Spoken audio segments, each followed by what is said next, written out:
This is an interview with Mark Harrison, noted musician, raconteur, and music news. That's it. Right. So, latest album. You're playing electric guitar. A little bit, yes, on that album. Since when I've got one, so I'll be doing quite a bit more of that. But how that will go remains to be seen.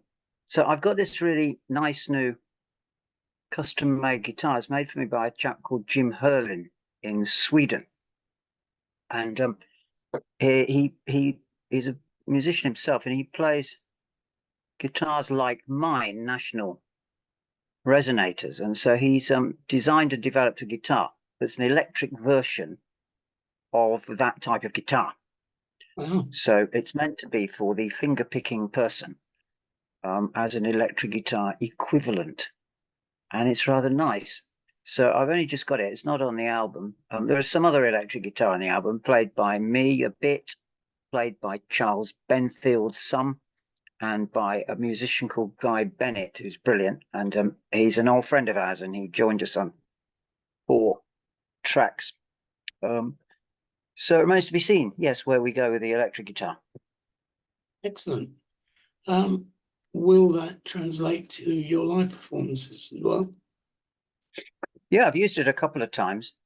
I've used it at the weekend as well. I mean, like, it's really recent, and the first time I used it was at some Landmark Art Centre at Teddington at the very end of June. And yeah, I don't know. I mean, the thing is that I think the next thing I need to do with it is to write some tunes that are meant for it, because all of the songs I've got, you know, they're written on one of my guitars, and they're meant to be played on whichever guitar they're written on. Yeah. I've got 12-string. 12-string, there are specific 12-string songs, and I have a notion of what that is, or what that means, what that style is. I've got 2 Nationals, one old, one new. They're in different tunings. So the songs written on each of them are for the tuning that they're in. So I think I need to work out a style for the electric and write some songs on that. So that's what I'm going to do as soon as I have a chance to do any music. Rather than emailing. Yeah. Well, at the time that you've got a new album out, it's kind of a busy time to be emailing and getting people involved, I guess. I've developed the theory that, Andy, that you may know this, that I may be allergic to laptops. And because the whole mechanics of it, you know, I didn't grow up with this stuff. And the whole business of being hunched over a keyboard, doing typing errors galore, and cutting and pasting, you know, the whole thing is kind of, to me, a little bit ill. So if you do like tons and tons of it, as you have to, you know, I'm not complaining really, but some people quite like it, and I don't. Typos are, if you remember the good old days of Tipex, typos Yes. are Tipex over. Yes. Which makes them easy. It was like emulsion, wasn't it? You know, you did so many, you just painted the damn thing. Absolutely. Yeah, I mean, I know exactly where you come from. You're a musician. Your job is writing songs, playing music, entertaining people. It's not hunched over a laptop writing letters to people, telling them who you are and where you are. No, you're right. And, you know, it's easy to complain, and I sort of am, I suppose. But, you know, the answer to that, if you're going to complain about it, then any sane person could say, well, if it's that much of a pain, don't do it, mate. Because, you know, the world doesn't need, you know, a huge number of singer-songwriters, quite frankly. You know, it's not a known lack. So, no, you have to sort of pull yourself together. But all I'm saying is some people are suited to it, and you can see them, you know, they attack it with glee. Yeah. You know, And for people like me, and I'm sure many others, it kind of, it's wearying actually in a very peculiar way, just the mechanics of it. Yeah, it doesn't feel natural, I must admit. I grew up much as you did with I mean, in my case, as a reviewer, I grew up with a manual typewriter. Yes. And I still write the same way that I did on a manual typewriter. It's just Yeah. that's nature. What you learn early on Well, is yeah, I mean, it's not surprising, is it? You know, you carry on with what's ingrained in you. Yeah, it's hardly surprising, I suppose. But as far as the world not needing another musician, in your case, I disagree because I think your style of music is particularly original, and I think we Thank do you. need people complaining without being shouty about it. Yeah, that's a good point. I must admit, I do find the new album a little more assertive in some respects. There's a little bit more direct annoyance. Would that be fair? Well, yeah, probably. It's been written in a way that the rest never were.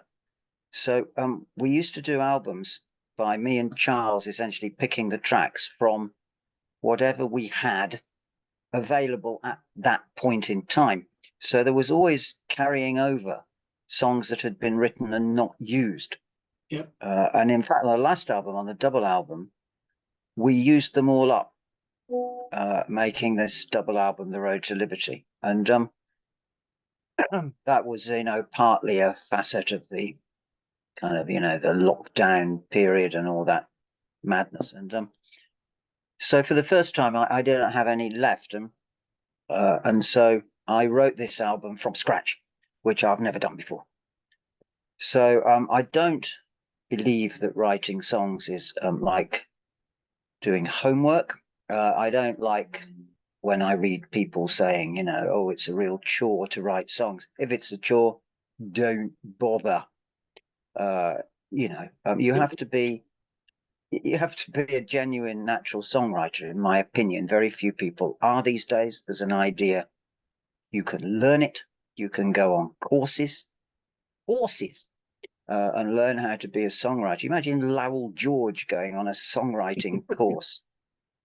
That wouldn't have gone well, would it? Or Goffin and King, for that matter. Well, absolutely, yes. Because these people had a thing called talent, and but it comes naturally or it doesn't. And like everything in the modern era, there's an idea it can be taught, it can't, and that's why 99% of songs written aren't really songs, in my arrogant opinion. Because it's approached as if it's a thing that can be taught. And so I just do it when I have an idea. And if I have an idea that I think has some merit, then I will pursue it, and I may even complete it and then decide it has no merit. So there's a fair amount of quality control goes on. Again, that's not common these days. People just shove out whatever's come through their mind. And I suppose, therefore, I am what is called old school, which is kind of a term that I've come to think actually means done properly. Yeah, I think to an extent it's an age thing. People today who aren't used to using Pro Tools, drop-ins, samples, and all the rest of it, and try to build up a song from bits they've found all over the place, will say that your approach is almost antediluvian. It is a good word. It is. I love it. Yeah. The reality is what they do is suitable for their audience. What you do is suitable for your audience. And there's probably not much crossover between the two. Well, that's true. And, I'm not in the business of slagging off other people in particular. And I'm aware of the fact that it's a different world. I mean, in a general sense, I think that the business of popular music, whatever we would define it as, the sort of music that you and I are interested in, that we might call proper music or roots music or anything smacks of the great golden era when people played instruments well, and that there was a baseline expectation that you weren't going to go out and try and inflict yourself on an audience if you hadn't achieved a certain standard. You weren't going to make a record, obviously, because you had to be signed by a record company. And of course, that died 20, 25 years ago. And so it is a very different thing now. And I think that for audiences too, to some degree, of course, there's audiences that, that come to see us and fully appreciate what it is we do. But I think it's because it's a little bit unusual in that songs, the actual content of the music doesn't seem to be the main deal with a lot of other music. And this is what will happen when it's taken over by technology, for a start, and also by this notion that anyone can do it, because they can't. No, it is, as you say, a thing you have to have a talent for. I despair of the current world that doesn't seek to find the talent in people. My talent is in writing about things. It's not in making music. But I tried to make music years and years ago, and then I've managed to find what my talent was by trial and error. These days, yes, if nobody tells you you can't do it, you'll never go off and try and find the thing you actually have a talent for. Brilliant point. Brilliant point. I completely and utterly agree. And actually, if you take that to its logical conclusion, it's like when I was really little, I was and still am a huge fan of rugby. And I wasn't big enough to play it. And I discovered this in secondary school, where 12-year-old people had beards and were 9'6" and sat on your neck. And I remember my dad said, well, it's okay, you can just watch.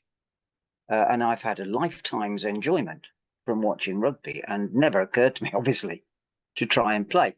And that's the thing that's been lost a little bit, is the idea that it's perfectly all right to consume things and not make them. Yeah.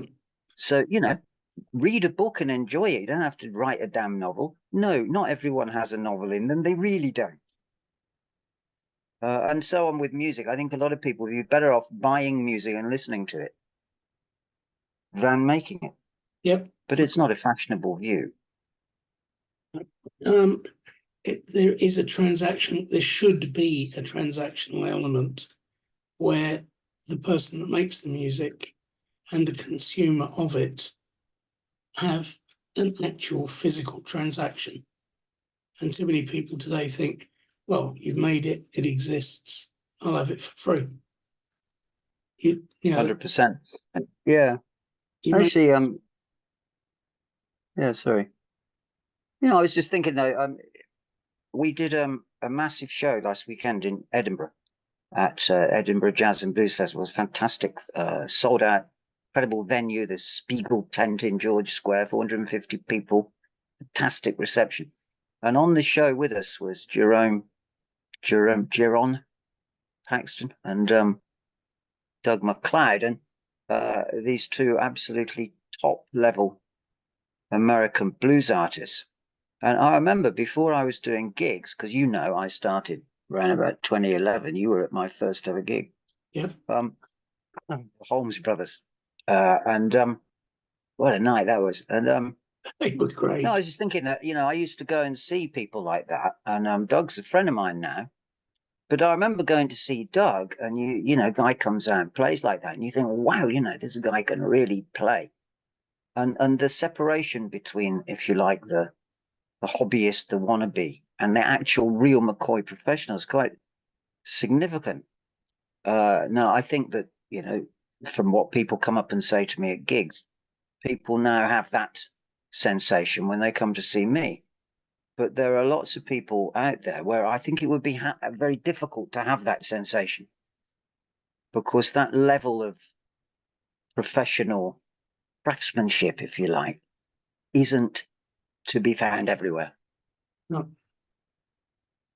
Yeah, I'd agree with that. So, going on to the new album, Yes, do you want to take me through some of the tracks? sure. Let me know. Well, I don't. Yeah, I mean, I hear what you say about it being more assertive, and I, we started off. I was saying how it was written. So, I wrote more than the 13 tracks, and didn't use everything I wrote. But it's like one by one, have an idea and see what you make of it, and try to, vary the ideas. And they all come from things that go around in my head, and aren't particularly personal. So, uh, things I've read, things I can remember. So there's different categories. Okay, so track one is House Rent Party, and I like to have songs about the history of blues music and the people that made it. And I remembered reading that John Lee Hooker used to play at house rent parties. And so I looked up what those were. I mean, I remember from reading the book. The book was by Charles Shaar Murray called Boogeyman, about Hooker's brilliant book. And so I looked this up, and I learned certain facts that are in the song, and quite astonishing facts in it, about what went on at that time, and what these parties were. So that's a song about that. It's about how people who have got nothing are capable of having large amounts of fun. Whereas these days we assume they aren't, that they're all miserable victims, but it's not true. And I think it's possible that the more miserable people are the ones who have got quite a lot. But that's only my theory. Is it not also about all of the people who are at the bottom of the pile joining together to help each other survive? Yeah. Yes, and that's a facet of what those people did, it would seem.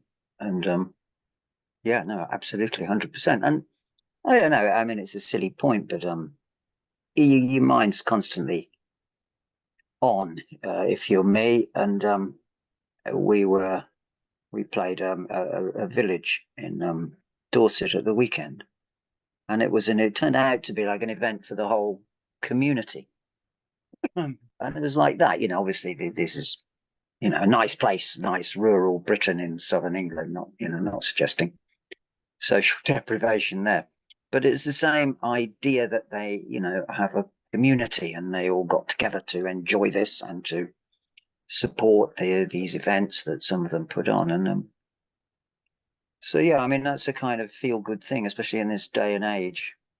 I don't know, you look for anything that's still surviving that was all right in the past somehow. And so I'm constantly looking for positives, and that, yeah, your point is valid there. And the second one is Them and Us. This is my long ranted hobby horse that it's been my belief for quite some time that the biggest problem we have in our society, and for all I know, other countries, is the curse and cult of management.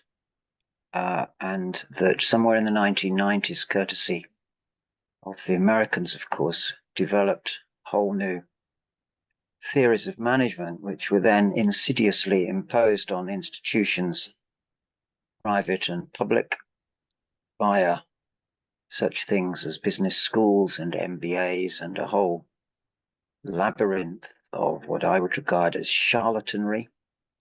And what this has had the effect of doing for some years is imposing on organizations people who are not fit to do even menial tasks, and who get parachuted in some parallel universe in order to demonstrate they have no business being in employment at all. And the repercussions of that are huge. for everyone who does proper jobs in those organizations, and for everyone who is in any way dependent on the activities of those organizations.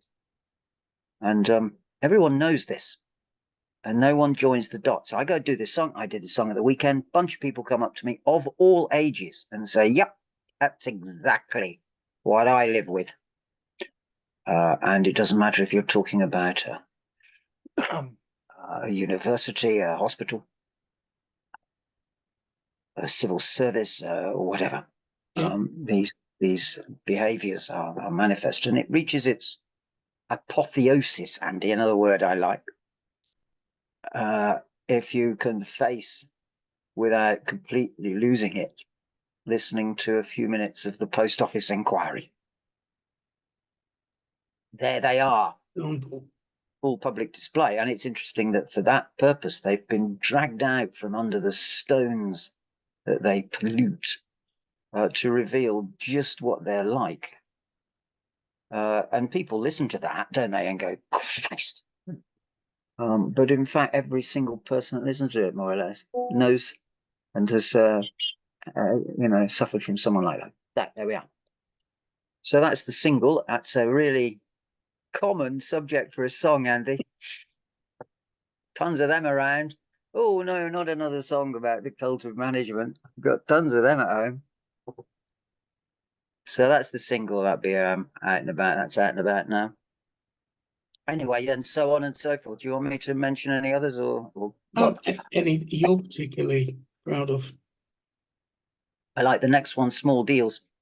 I think it might be the most melodic song. It's a simple thing that it's about how the small memories you accumulate in life can be a very great deal nicer and better than the bigger things that have happened to you. And that's something I've tried to be aware of, because some of the bigger things for me haven't gone well, but quite a lot of small things really have. And I accumulate memories of all the gigs that we do, all the adventures that we have, all sorts of things. And I think it's huge and positive thing to do. And so that's what that song's about. What's next on that? More formal. Oh, that's just I did things that were my own fault and went wrong.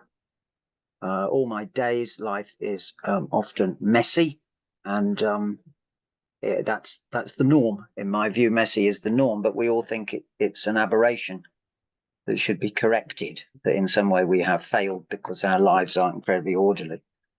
But in fact, if you accept that the whole thing being total mess is the norm, then you can feel a lot better if something actually goes well.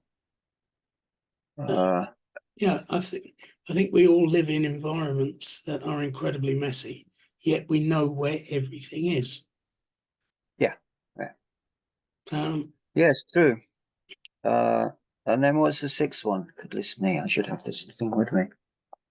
Great Stink. The Great Stink. All right, that's a long story. That's about how I won't tell a long story. I'm comparing the great inventions of the Victorian era, in this case, the creation of the sewage system of Britain, with the much less justifiable inventions of our modern era, which are mostly technology, and in my opinion, either don't work or are a bad idea. And so it's a little idea that Bazalgette, who invented the sewage system, took the smell out, and Twitter and other social media put the smell back in. Okay. That's my premise there. Then there's an instrumental, The Rocket, named after a pub in Coventry that we used to frequent, but is sadly no longer there. And then you've got The Wild West, which is my belief that as a result, possibly at the same time as the arrival of the cult of management, you had the eradication of what might be called proper jobs, at any rate, concrete jobs with outcomes that produced things that were tangible. You had them replaced by a whole lot of new industries and new kinds of job. And unless you're actually doing these jobs, you don't really know what they are. And I think the bitter truth here is that the people doing them also don't really know what they are. And I think we live in a society in which quite a lot of people earn quite a lot of money from things that may, just may be utterly pointless. Not sure. IT, how much IT works? Quite a lot of it doesn't. You throw billions literally down the toilet every year. Nobody mutters about it. Some failed systems. We know about the Horizon thing. It's a thin end of the wedge.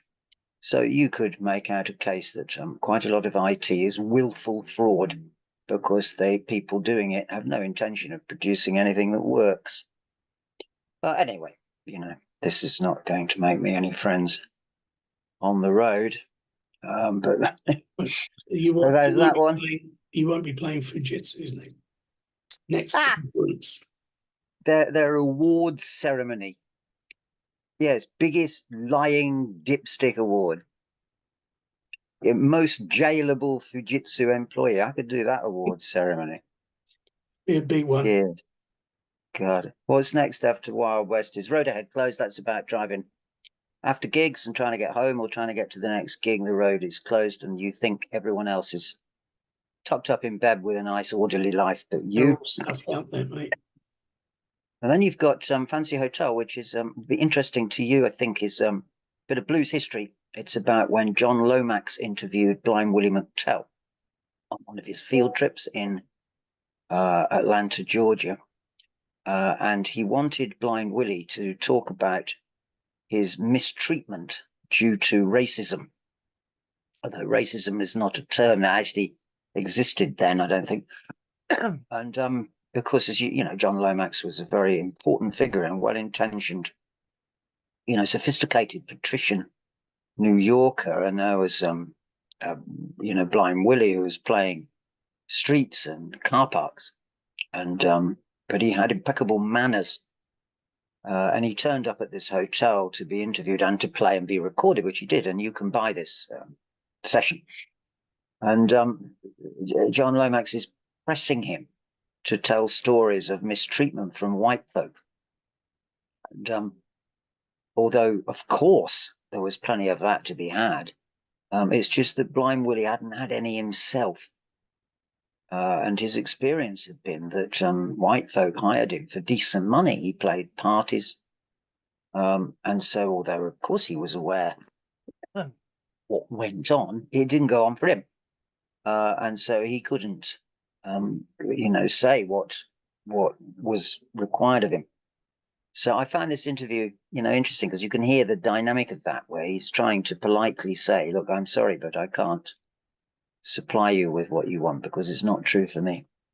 I thought that was interesting that, what people might assume to be the case is sometimes not the case. There's no point trying to distort reality by pretending that it is. So Blind Willie was very firmly in favor of reality, so he reported it. And then I've got a song called Sunny Boys, which is, I've got The Onlyest One, which is about being different from everyone else and being treated as different from everyone else. And that might not always be a good thing.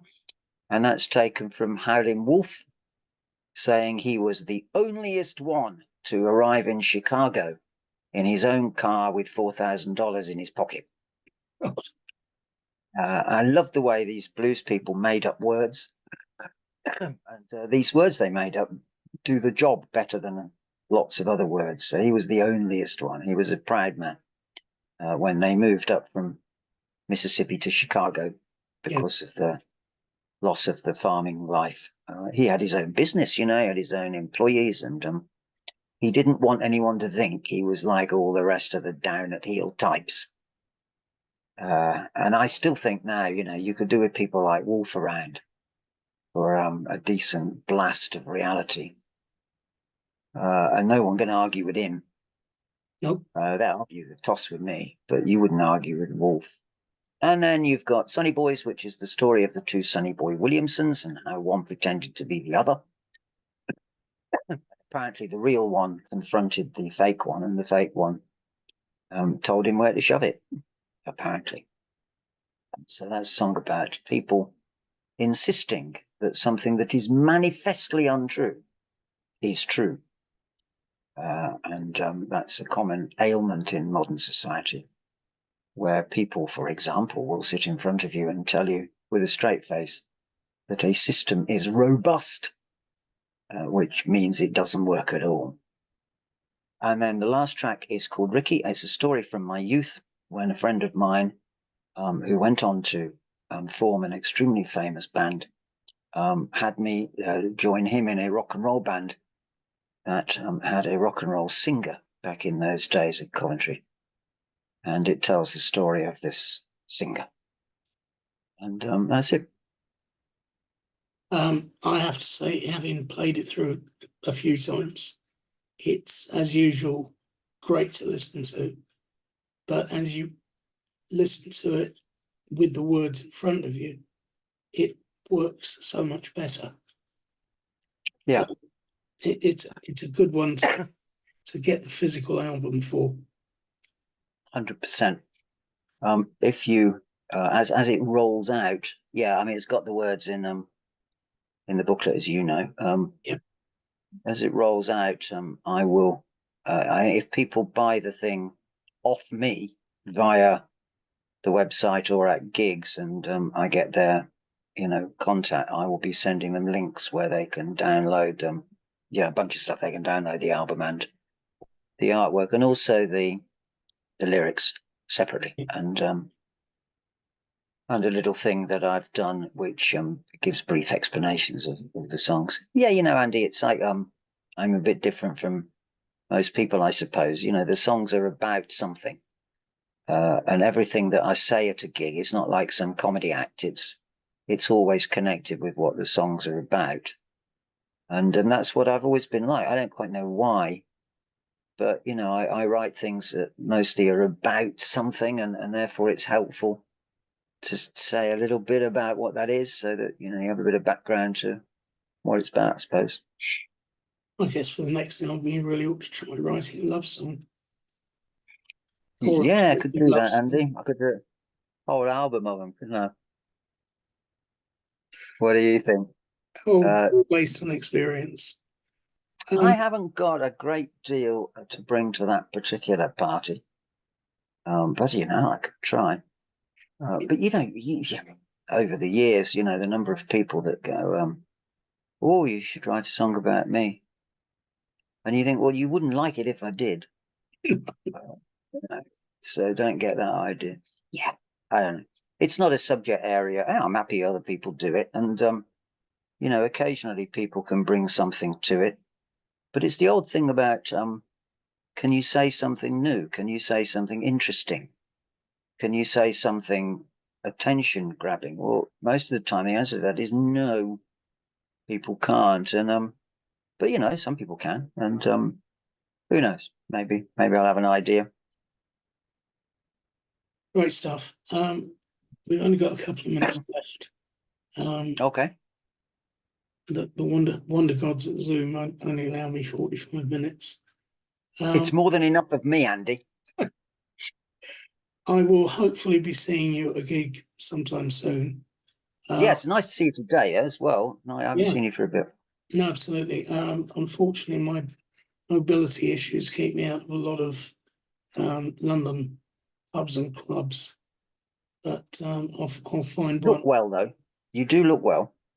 That's from the top down. From the bottom up, it's not so good. Yes, but we can't all be consistent. If any bit is functional, you got to take it. Absolutely, I do. Trust me. Mm-hmm. Mark, as usual, it's been a pleasure talking to you. Yeah, nice to speak to you, Andy. I will be reviewing the album very shortly, and I will, as ever, send you the link. But thank you very much for your time. It's been really good. Thank you for doing it, Andy. I always appreciate everything you do for me. So thanks for that. Yeah. No, my pleasure. All right. We'll speak again very soon, I hope. We will. Yeah. Cheers. Cheers.